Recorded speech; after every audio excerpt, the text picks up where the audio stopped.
Okay, these are the 5 pillars, very important. Now we're going to look at what's called ethical threats.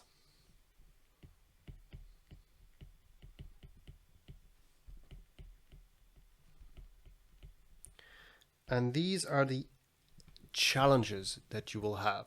So you know the 5 pillars now, but these are the ethical problems. There are 5 categories.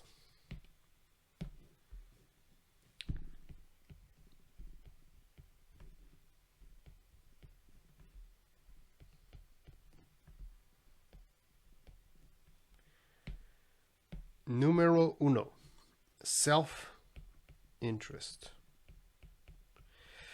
Probably the most common one and kind of difficult to explain. It has everything to do with conflict of interest. You probably heard me talk about this quite often. Conflict of interest. When you're not independent, when you own shares into a company, you cannot be objective. You're not independent. You are financially attached to this company. If you have a family member inside the company, you don't want to give a bad review about the company because otherwise your family member is going to be in trouble.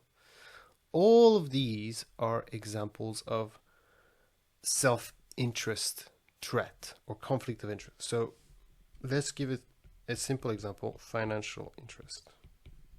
You have money, your money is attached to a client or a company or whatever. You have a self-interest problem with it.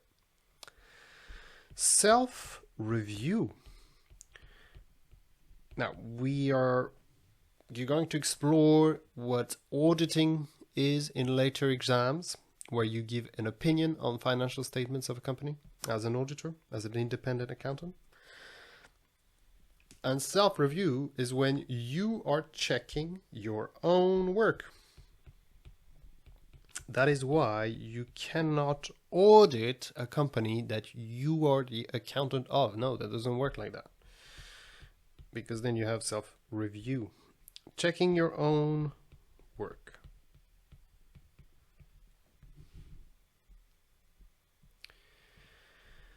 Next one. Advocacy. So, again, this one's quite tricky to remember. Advocacy is when you represent the client in some sort of way.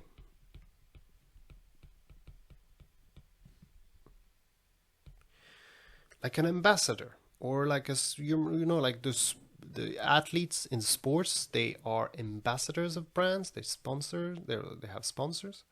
They are advocates of the brand. And if you have that type of relationship, you have a threat, an ethical threat. Next, familiarity. So this one is not family. Be careful.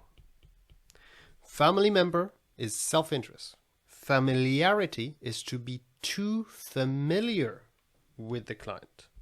For example, you are too friendly.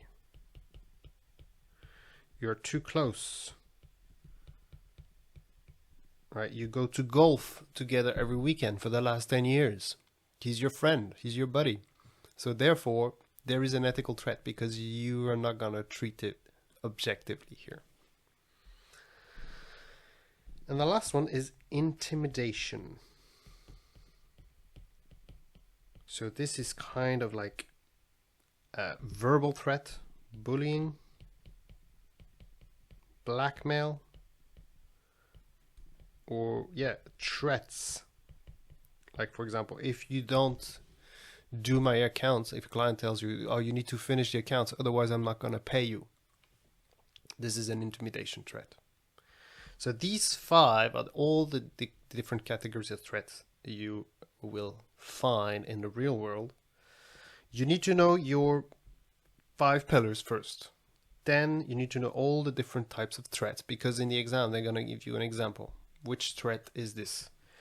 And what do you do with threat? You implement safeguards. Remember this vocabulary word here. It's the actions you take in response to an ethical threat.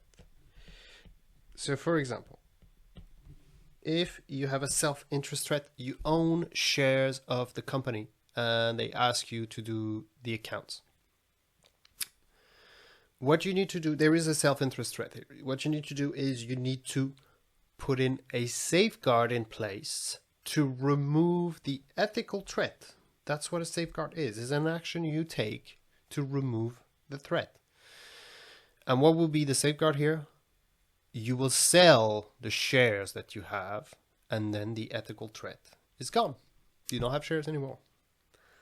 So if you see this word safeguard, you know what it means. It's what you do against each threat.